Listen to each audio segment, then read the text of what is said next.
Chair Griffin, we are now live. Good afternoon. I'm Aaron Griffin, Chair, and I would like to welcome you to the April 13th, 2023 African American Heritage Commission virtual meeting. We will now call our meeting to order. The City County African American Heritage Commission consists of 9 members. 3 of those members are appointed by the Asheville City Council, 3 are appointed by Buncombe County Board of Commissioners, and 3 are appointed by 6 appointed members. The commission is to advise the City Council and County Commissioners about the preservation, interpretation, and promotion of the African American arts, history, and culture. All committee members and staff are participating virtually. We are streaming live on our virtual engagement hub, which is accessible through the virtual engagement hub link on the front page of the city website, and also linked to the committee page. We also have an option for the public to listen live by phone by dialing 855-925-2801 and entering meeting code 9409. For those of you who plan to speak during our live public comment today, you will need to hit *3 to be put in the speaker queue. I will now go through and introduce all committee members and staff who are participating virtually. For our committee members, please make sure to mute your microphone if you're not speaking. When you have a question or would like to speak, click raise hand, and when recognized by the chair, unmute your microphone. Please remember to mute your phone after you are done speaking. Committee members, as I call your name, please say a quick hello. Ashley Wilberding. Good afternoon, everybody. Hi there. Catherine Mitchell. Michael Hayes. Hello, everyone. Okay, and I'm Aaron. Hi, everyone.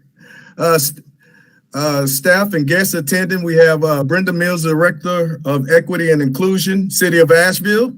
Good afternoon, everyone. It's Mr. Jones. Okay. City Council Liaison Sandra Kilgore. No. Okay.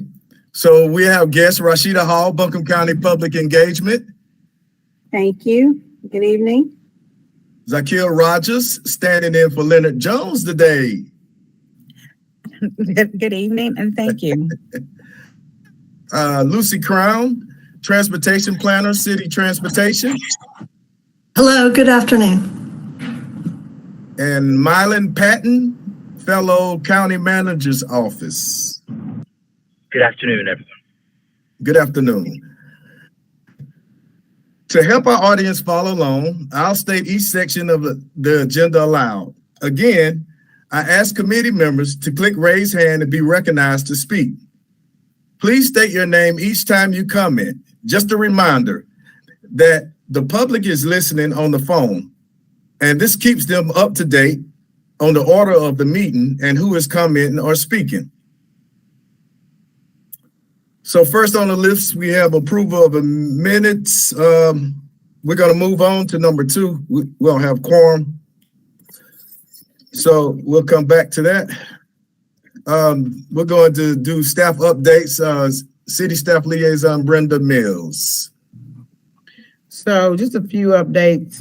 The city is in the process of the budget for FY24. The next budget work session, the fact that just past one was this Tuesday the 4th. This Tuesday the 11th. The next one will be April 28th. And you can see all of those meetings on YouTube or go to the City Council webpage to catch all of those. I'd like to keep you in the loop on that. And then the other thing is the next Reparations Commission meeting is Monday, April 24th. That is an off week because there's an event at the Civic Center. We normally meet the third Monday of the month at 6 o'clock, but it will be April 24th at 6.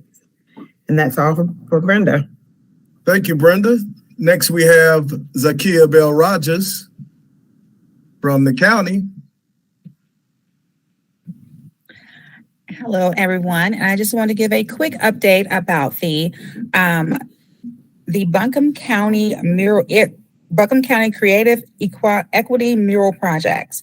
We just announced our 3 artists, and they are Gabrielle Ingos, Leslie Renalti Lanco, and Jared Wheatley.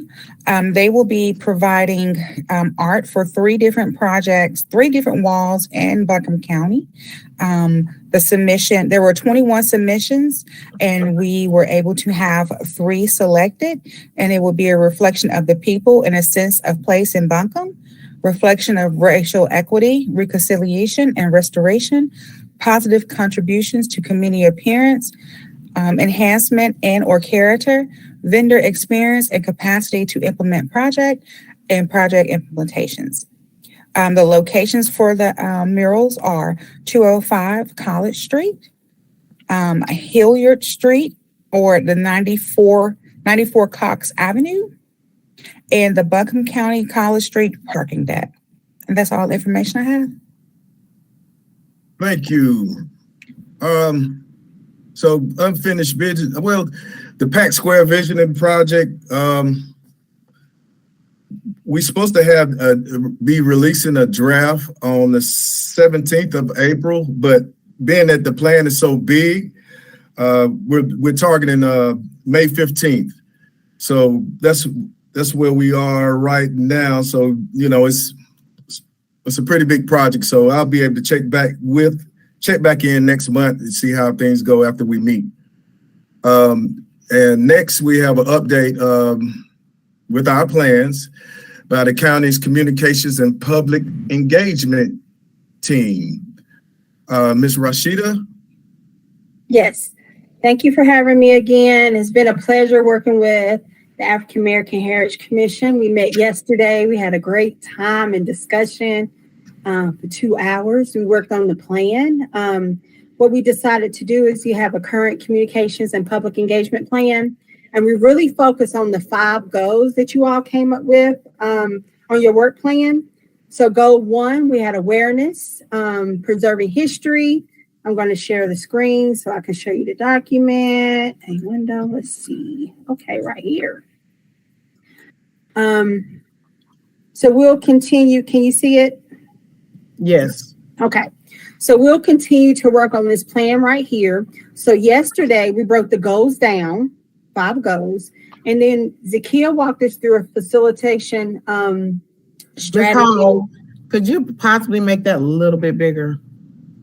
Yes. Is that better? Yes, much better. Okay. Thank So you. what we did was we wanted to attach a task to each goal. So we came up with, in discussion, I know we don't have a quorum today for approval for us to move on, but it was nice to get some great ideas on paper. So the first one was goal number 1, awareness. So they would love to help reparations support the African American Heritage Commission. We'll be having a boards and commission fairs. We're going to have 3. And this commission would be a part of the fair. Our first one would be May the 18th. And that's going to be at the Senior Opportunity Center from 4 to 6. May the 20th in Big Ivy. And then we're going to have one in June or July to support the Emma community. It will be support our brown and Black folks that's there. The event is going to be in Spanish, and I'm excited about that. We'll have information about the commission at Ola Carolina on June the 10th. We'll be there. We decided that we wanted to do some talking points. How did we get here? What's the mission? Describe the goals and current activities of this commission. We'll have African American Heritage Grant Review teams in the future. That's one of the goals, that we want to get to a point where we can offer grants to our community, support the arts in this community, and preserving history. Goal 2 is preserving history and some of the tasks. Aaron was a part of the YMI Archives project that will continue through the fall with special collections with Buncombe County Pat Square Library, and it was fantastic. So it happens that the YMI gave us photos, and we got to look through the photos, and a lot of photos were about Goombas across the years. And then we found this other photo that really had a picture of the Urban Renewal Committee that was here in Asheville and made those decisions. It was just such a rich history, and we had a lot of great conversation. How do we preserve this and be honest and be transparent when we give out information to our community? So we're going to continue to do this each month. I think the next one will be in June, the last week of June. We want to continue to invite our commission members, the YMI, the county, and city to be a part of that process. It's really going to be a beautiful process. So we talked about still having that conversation about preserving the pool and the space, right, at Walton. That's one of the goals of this commission. We wanted to rekindle the connection with UNCA because we recognize they have a lot of great about historical history about Asheville at their library. Photographic items at the Asheville Airport and the Chamber. Wouldn't it be beautiful when people come to Asheville and see our African American history when people come in here and start having those conversations, not just a book that they can pull? We want to look at the Shallow and Riverside cemetery plots and repairs and upkeep, right? That's important. So this group wanted to do like a walkthrough in these areas and see what needs to change and look at the repairs. We want to develop a special spot and a special collections that anything and everything this commission does will be in that library, right? So people will have easy access to it throughout the years, your kids, your grandkids, your great-grandkids, they'll have all that information. So that means go to. And then we have create a process ongoing documentation, right? So we have this beautiful palm card, and we've been giving it out. We've been getting it out of many, many places. I gave it out today at a conference, the Western Women's Small Business Conference, and they had a lot of questions about the commission. So I was excited about that, and also tying information to reparations, keeping that connection to it. We are going to have a video. So I just need a date and kind of a walk around in Asheville and Buncombe County and talk about the history and what it means to the commission members. Reach out to Winston-Salem about their African American Heritage Commission. What do they do? What's their community engagement process? Who are they connecting to, right? So then we have goal number 4, establish relationships, right? Because we definitely need to do that. Establish relationship with our continued employees, external, internal with Buncombe County and the city of Asheville. We want to do local communities like our neighborhoods, our community-based organizations, faith leaders, everything. We have a lot of things on our list, the associations to be present and talk about how this great commission can be and where we want to go in the future, right? Because we want this to last forever. Homework downers, Rivers Arts District, going out there, some beautiful artists here, right? Artists and people of color, how can we highlight their work? How can we bring them on this commission, highlight it? Because that's that purpose of doing that. And then we started out with 1 goal, markers and signage designated to neighborhoods as significant to history in Asheville.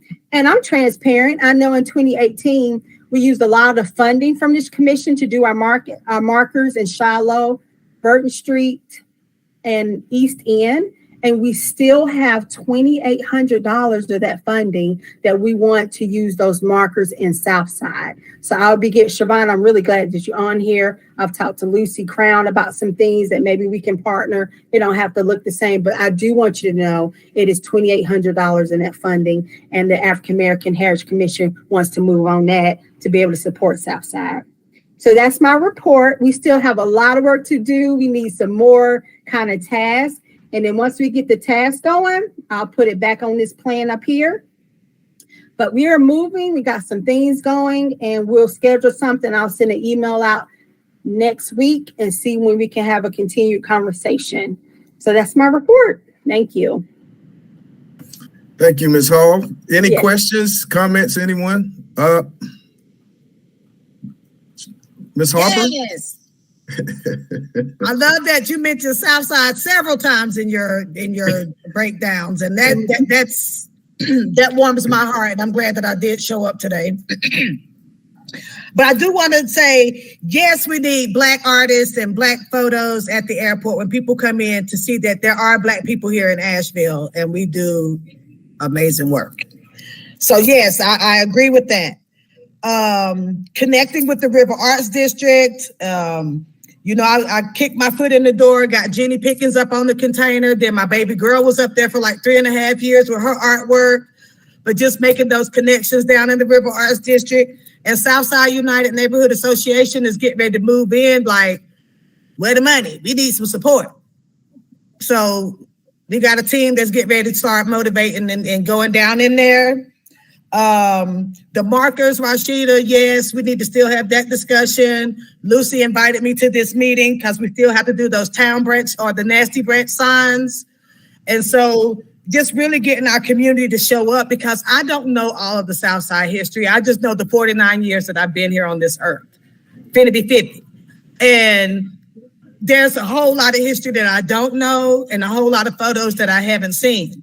And so I'd love to see the photo of those folks with the whole urban removal of our communities, and especially the Southside community, because it's one of the most gentrified communities.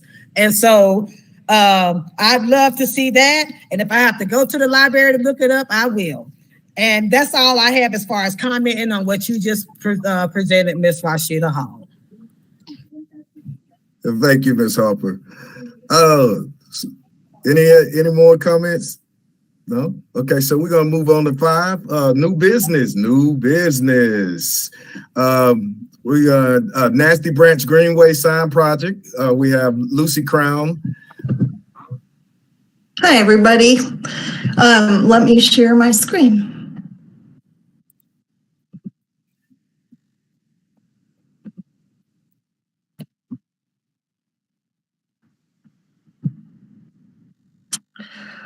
All right. Today I would like to talk, and thank you very much for inviting me, Brenda. I would like to talk about this Nasty Branch Greenway sign project that we've been working on with the Southside community.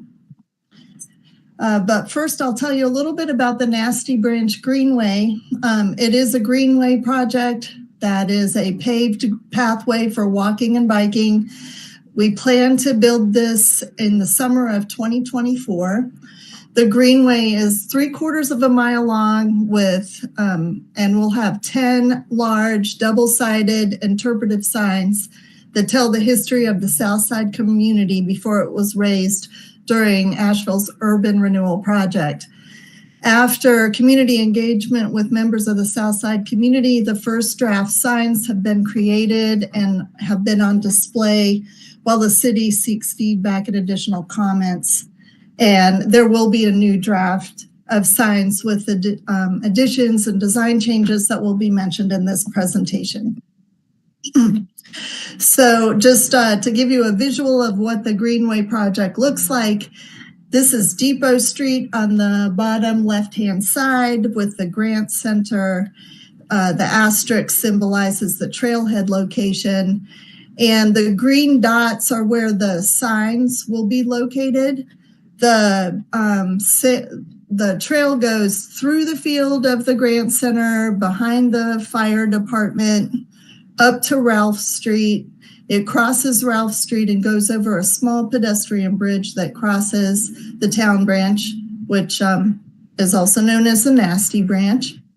And we'll go through the woods that are below the Eddington Center and then through the open field at Congress. This is all paralleling Choctaw. And then we'll cross Choctaw and go through a section that parallels Old Ashland here. And we'll finally end over here between Hart Funeral Home and Keystone Labs on Pfeiffer Street. These blue squares symbolize markers at intersections that let people know that you're on the Greenway in case you don't start at the bigger trailheads. So it's 3/4 of a mile long.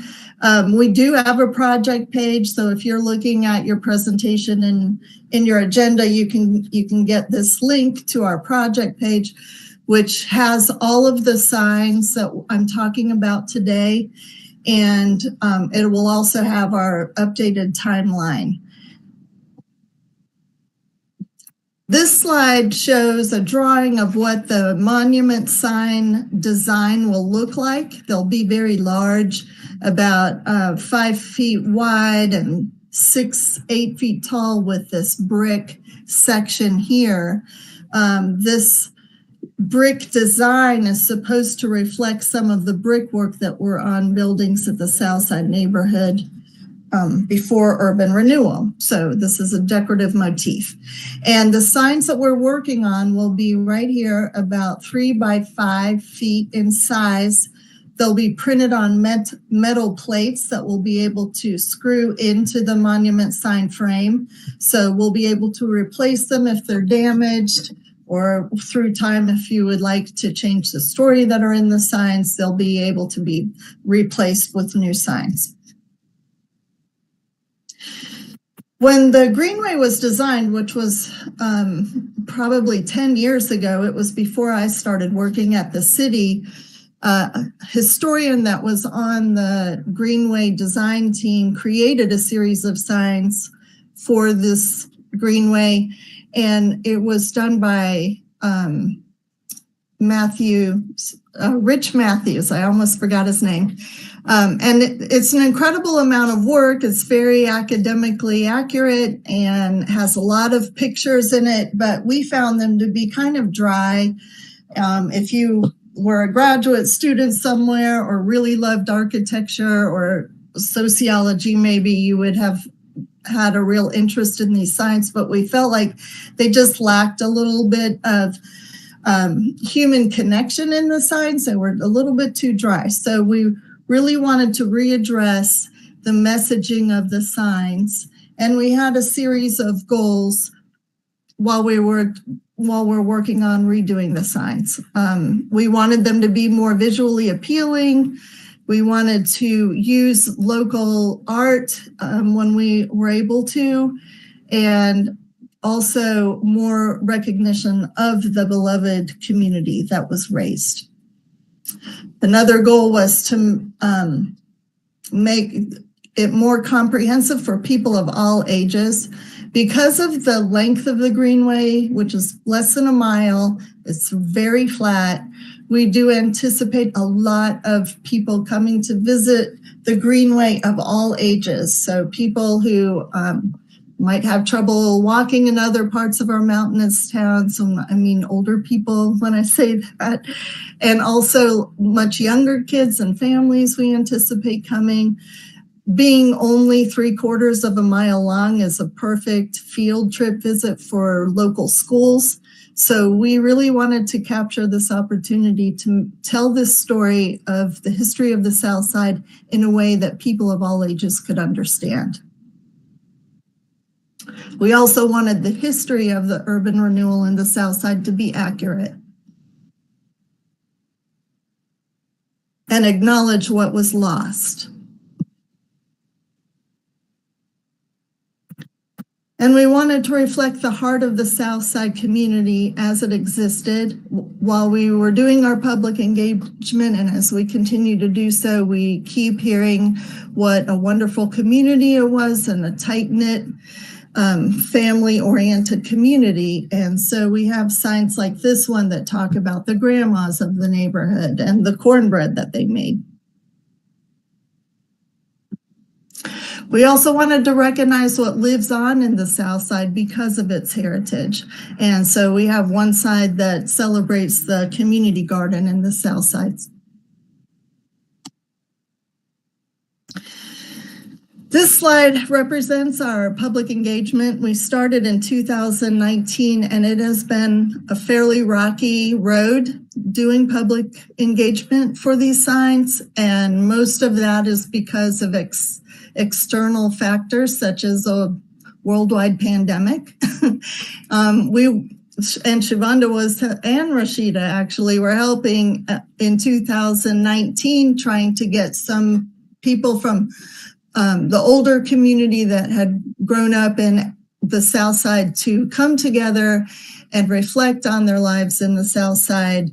We had a couple of dinner meetings to do that, and then sadly the pandemic hit, and we decided it just was too much of a risk to try to move forward with our engagement at that time. So we put it on pause.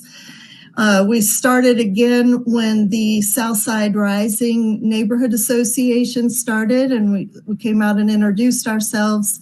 And then internally, we had a lot of staff shortages, so we had another pause. But we were able to pick it up again with full speed this February, coming back to the Southside neighborhood meetings.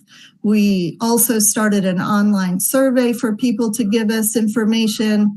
We had an exhibit at the Grind down on Depot Street so that people could come and see and have the survey available there. And we also had a presentation on WLOS asking people to do the survey. And the signs were up at the Grant Center until after the survey went down. Right now, we have all of the information from our input to our graphic artists, and we plan to do a few changes. And in May, we will have a new set of draft signs on display, and we'll be looking for more input at that time. What we do know about the signs right now are some potential omissions. I don't know if you've had a chance to look at the signs on the project page, but every one of the signs right now has this banner on top, which was an example of the possibility of having a photo banner throughout the sign of people who live in the South Side or people who had lived in the South Side, relatives who might have passed away, that people would be willing to share their photographs for us to put into the banner. In order to make that successful, we would need about at least 4 dozen photographs to be able to use it so they wouldn't be so repetitive. And we just found that with our staff limits and our technology limits, we just found that a little bit too daunting. So we're considering taking the banner down or possibly replacing it with pictures of the architecture that was missed, because that is available in the North Carolina room and easy to replicate. But the additions that we would like to add to the signs are, and one of the signs that honors Mr. Green's Grocery. As we've heard in the South Side, that was a very important and an important grocery in an area where it was very hard to find groceries. And Mr. Green was a leader in the community for that reason. We also want a panel that shows the original boundaries of the Southside community, which we understand were much larger than what we consider now, going all the way up Depot Street to the roundabout there, and also up Ashland to Hilliard. And then the third panel that we would like to do is dedicated to the food culture of the South Side. We've heard of a lot of restaurants and people's grandmothers owning restaurants. And we have the privilege of having Hanan Shabazz still alive to be able to hopefully be able to interview her and be able to dedicate one of the panels to food culture from the South Side. So our next steps are to create the second draft of signs and gather feedback on those. We plan to be doing that through the spring, and would like to finalize the signs in the summer. And then I see that, I think that this is correct. In late fall, the Greenway project will go out to bid if all goes well. But I put the construction would start in the summer of 2024, mostly because our capital projects department is very short on project managers at the moment. So if they are able to hire someone who would be able to take on this project earlier, then we certainly will. But right now the timing is the summer of 2024, and it will take a year to construct the Greenway. So at that time, we will put up the panels. It'll be the last thing that goes up. So our hope is to have the signs finished early, but they will need to wait for the construction of the Greenway to be installed on the Greenway. We can always have a rendition of them on display at the Grand Center until it's time for them to be installed in the signs. So that's the end of my presentation. I would love any questions you might have. Thank you so much, Ms. Crown. I do have a question. I have a question. Yes. So you have the African American Heritage Trail and the River Arch District. I know it's signage for both. It is going to be signage for the African American Heritage Trail. So I was just wondering how the communication with those two different groups as far as coordinate, so it's don't be so jammed up. Have we figured out something with that? I'm glad Catherine Mitchell is on here because I know she's one of the leaders of the African American Heritage Trail. I found out not too long ago that what I had known was a project that was mostly in the East End and the Triangle Park had been much more expanded and will go down into the South Side and up Depot. And there is a possibility that there will be duplications in the information, but I don't think that that's necessarily a bad thing. I think that the Greenway will be really more directed to the people who are interested in enjoying the Greenway. I think a lot of younger people, families, will be attending the Greenway, and our signs are designed for people from 8 to 88 to be able to enjoy, where in my opinion, and Catherine, I really hope that you'll jump in too. I think that Catherine's project is a much more sophisticated message that an older audience will be able to enjoy and will have the endurance to go through the entire trail that goes to much greater distances up the East End through the South Side and beyond. Thank you. So Shavonda or Catherine, if you would like to add, I'd love for those comments. Quick question. Where is the Heritage Trail like? What does that map look like? Miss Mitchell? She's on mute.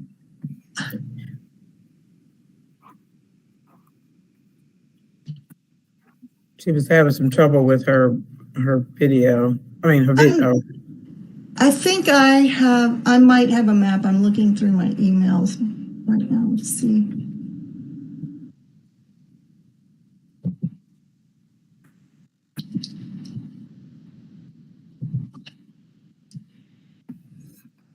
Yeah, so pretty much is this, it'll go through East End, I think downtown, South Side as well, and also, the train has a lot to do with it too. So it's sort of the same, some of the same areas, with the trail, I know it's going to be kiosks. Three kiosks downtown. So, just want to make sure. I got it right here. I think I can share it. Okay, so this is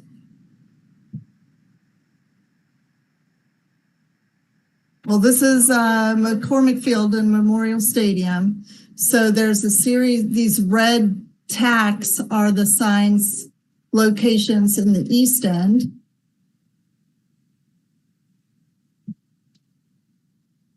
And I hope this is making sense to everybody. It's confusing me, so I wouldn't be surprised if it's confusing you too.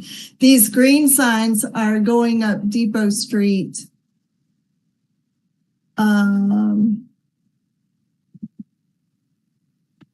And then all the way through the rad tip, I think the most northern one is assigned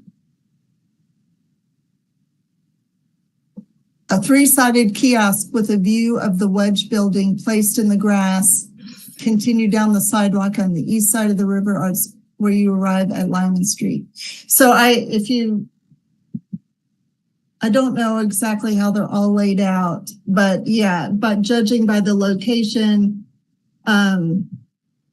there probably is one about the railroad and the jobs that it created there, which we also have a sign of in the south side. And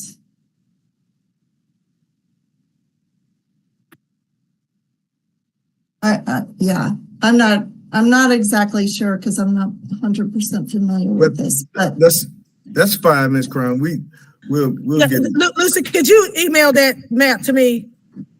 Because I love those locations in the River Arts District because they need to know that they in the community that used to be. And so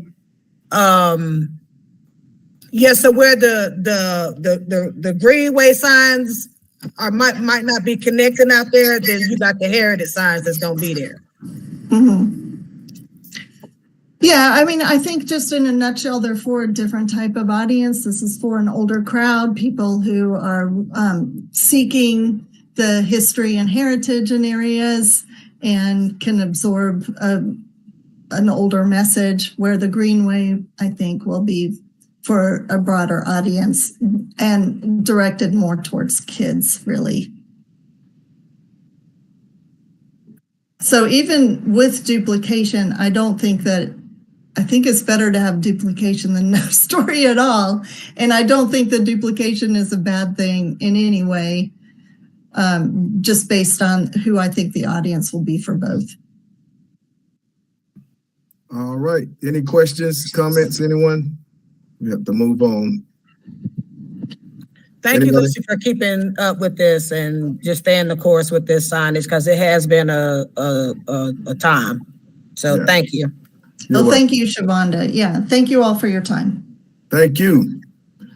Let's see, we're gonna move on. Next we have, who do we have? Who's the lucky one?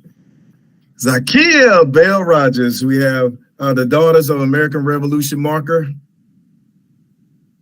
And is that together, both with Mylan Patton? Yes, that's Mylan and I. Okay. Mylan, do you want me to pull the PowerPoint up and share my screen? You can. I also shared it with Brenda, whatever works well.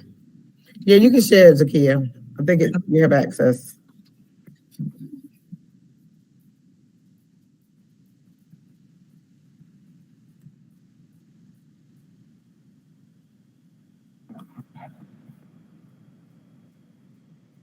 While Zakia is pulling it up, again, thank you for having us. We should not take the entirety of the 20 minutes, but want to definitely open it up to discussion. Whenever we finish or throughout, feel free to ask questions. Just really wanted to give you a brief overview of the work we've done here at the county to engage in partnership and collaboration with the Edward Buncombe chapter of the Daughters of the American Revolution. So, Zakia, we can tag team the presentation. You can start if you'd like. I'm trying to find it. The share is very different than okay. So Zakia is the box at the bottom with an arrow going up. Yeah, I see that, but I'm trying to just pick what I want to share, not my whole screen. But I'm just gonna go with it. Do the tab and then pull up your presentation. Okay.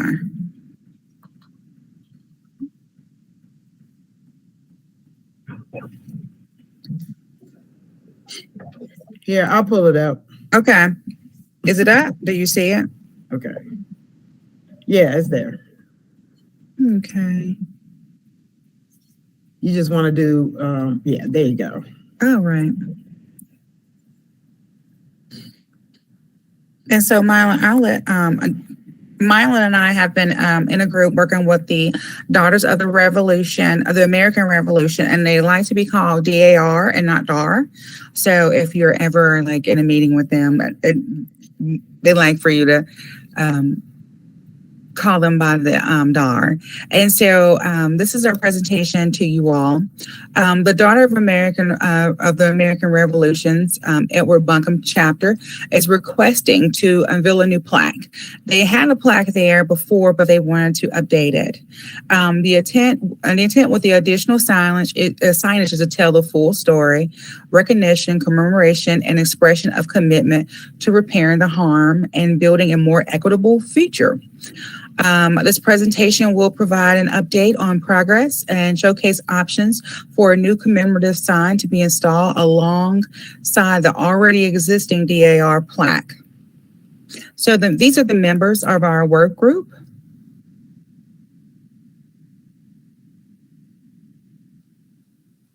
And the project plan highlights, we will be going over the research, the collaboration, outreach, installation, and dedication event. And Zakia, maybe before we get to the monument text, to sort of set the scene a little bit further on the research. After we got this request, a lot of the staff was made known about it back in December. But this request has been here for the past couple of years, going through different communication channels.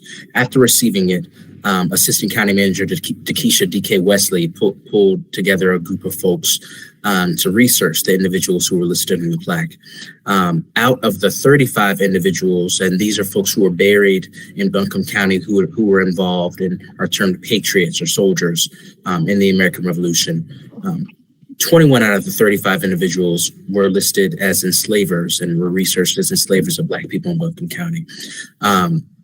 At least 4 of the individuals were involved or played a role in the Rutherford expedition in Buncombe County. This is something that is known as like a scorched earth, really, really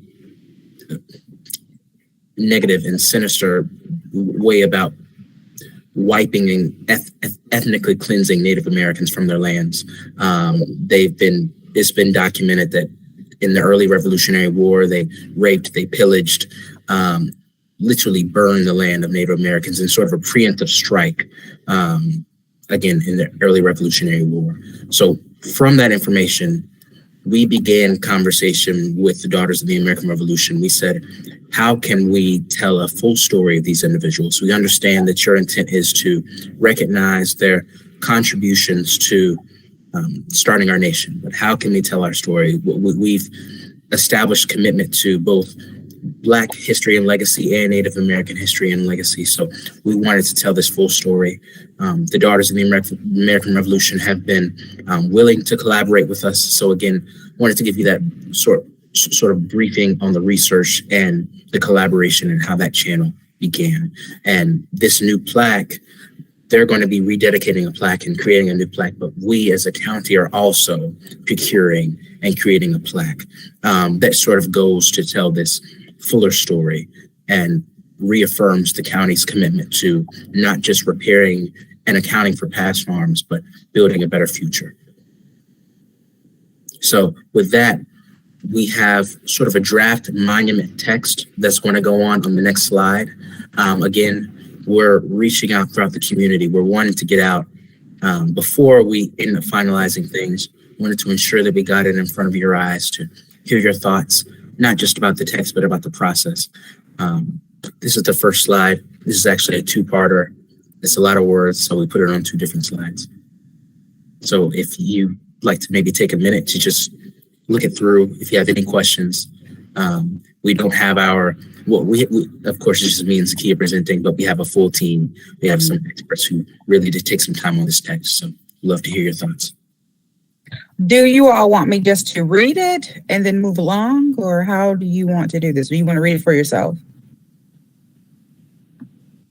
I think it's beautifully written. Okay. And we do have part 2 on the next slide as well. Thank you for your thoughts.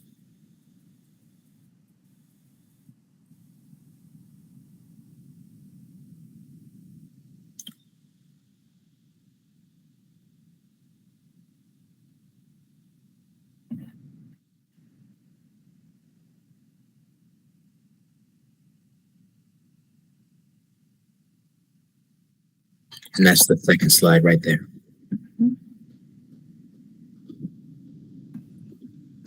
So that's it there? Yeah, and, This will, sorry, you go ahead. Good. And this is what the proposed look of the monument will look like from Buncombe County.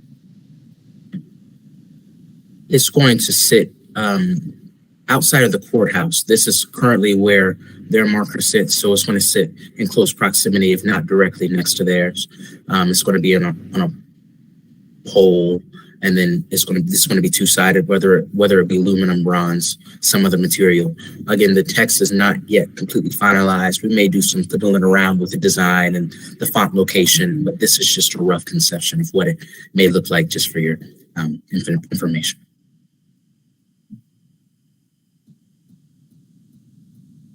So, yeah, I have a question. Yes. sure. So is it going to be a place where you can go to like really get more information? Because I mean it's a good overview. You understand what I'm saying? Yes. Yeah.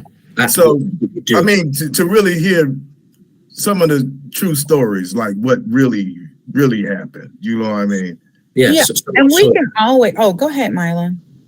Okay. No worries. I do two-part answer to this.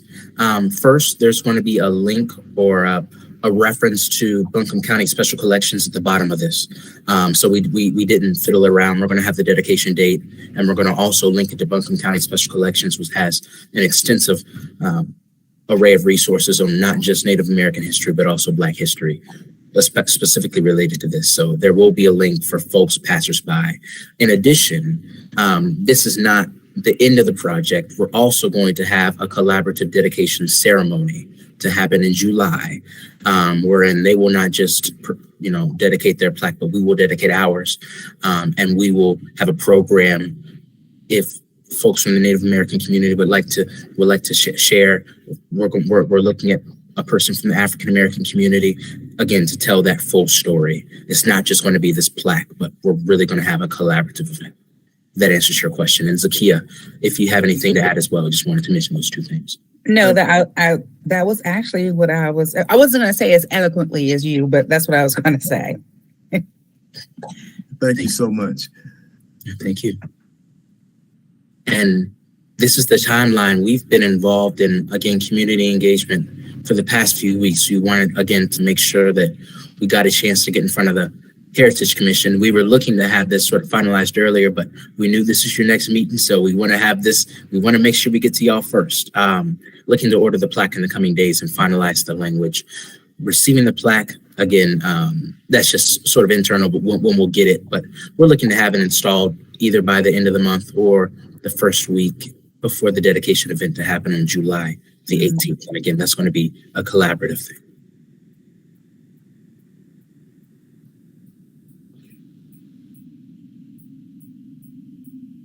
Next steps, again, the finalizing the monument details.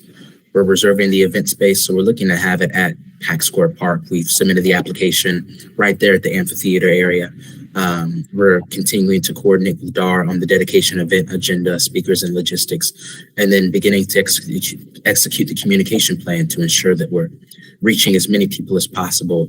We aren't just going to put a plaque up and have folks ask, oh, what's going on? And we don't want to just have this event and there's no news about it. This is really a unique thing. I don't know if the Daughters of the American Revolution has done something as collaborative as this. And we certainly have it in terms of this, engagement is public-private. So this is something new for both of us. And I think this is something we definitely wanted to respect their tradition as well as their purpose of honoring the American Revolution patriots, but we also wanted to really stand by our county ideals of equity and repairing past harms. And we saw that the Daughters of the American Revolution are really receptive to that, and we've worked throughout this. So we will continue to coordinate and execute, but we really did want to get out into the community. So we'd love to hear your thoughts about how we've gone about this process thus far, ways we can continue to spread the word about this. Again, Shavonda, thank you for sharing your thoughts, I think, on the text. So we'd love to continue to be in conversation with you all.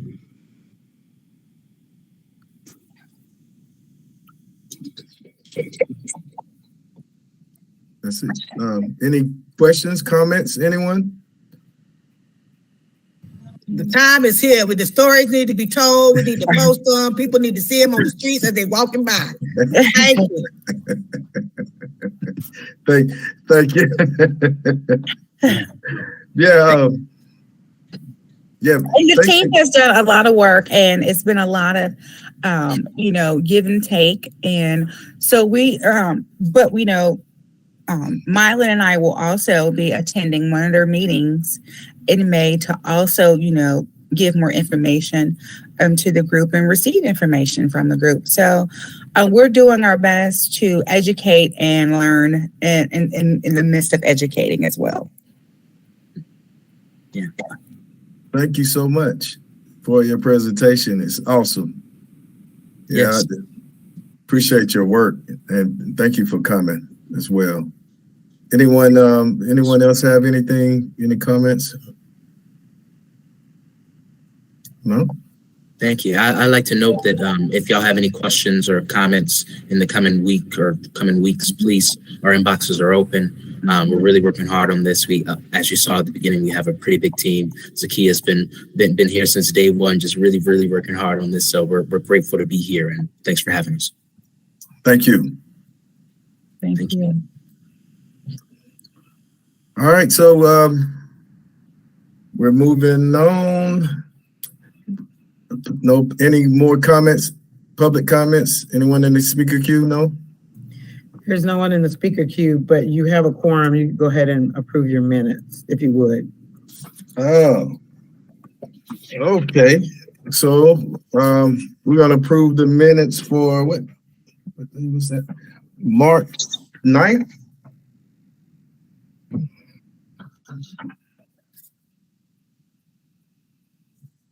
Yeah. So, I hope everyone had a chance to look over the minutes. So we're going to approve the minutes for the March 9th meeting. Any questions or concerns, any input about the last meeting? So if not, I need I move to approve those minutes. there you go. I second that. Thank you. All right, so we got roll call. Ashley Wilberly, Yes. Brandon Oliver, Yes. Michael Hayes, Catherine Mitchell. Yes, Michael Hayes is shaking yes, and Miss Mitchell is raising her hand, and Aaron Griffin, yes. So thank you. And now any future agenda items, any ideas from the commission? What's next on the agenda? I know, well, me personally, I would like to see if we can reconnect with UNCA. They came and gave us, oh, I'm sorry, Brenda, go ahead, I'm sorry. No, you go ahead. I'll do mine after yours. No Okay. problem. No All right. problem. Miss Mitchell, she's raising her hand? She raised her hand to vote on the minutes. Okay. Yeah, some months ago, we had UNCA come and give us a presentation. I wonder if we can just circle back around with them and see what they, what's going on. Maybe Can I you ask know, who that Brenda. was? No, I wasn't here. So do you remember who it was? I have to check through my notes, yeah, but I can do that, but it was before my time. Do you know if it was in 21 or 20? I know it wasn't 22. Was it 21? Earlier 21? it should have been last year, the earlier part of last year. I was with you all last year. Yeah. So I know everybody's confused with the years because of the pandemic, but Right. I didn't come on board at 21, and we didn't have UNCA at that time. Was it Kathleen Lawler about the urban renewal stuff, or was it something else? What was the presentation about? Yeah, the urban renewal. Yeah. I'll circle back with you and make sure that's what we want. Okay. And I'll see if I can find that in the minutes, because see what we can do. Okay. Sure, absolutely. And then I wanted to add, you need to do election of officers, so Absolutely. would you like to put together a nomination committee? That would be 3 persons from your commission that would talk with the members, see who's interested. Because you need a chair and a vice chair. That way, if chair can't make it, you've got someone that can stand in and run your meetings. Right. So it's up to you. You don't have to have a nominating committee. We can come the next time and take nominations from the floor, but we do need to kind of, Let's do it next time from the floor. Okay. Will you be chatting with the members to see who's interested? I think that would be good. Yes, I will. Okay, that sounds wonderful. Thank you. Thank you. Any more comments, questions? Okay, so our next meeting is scheduled for Thursday, May 11th, 2023, and the African American Heritage Commission remains virtual. Check on the city's engagement hub for more directions on how to participate. If there's not any more questions or concerns or anything, thank you all for attending. Thank y'all for having me. Absolutely. Thank you for coming and, sharing. I appreciate everyone. If that's it. I will now adjourn the meeting unless there's any objections. Oh, you want to say, is that it? No, that's Okay. it. So adjourned. Thank you. Bye-bye. Thank you.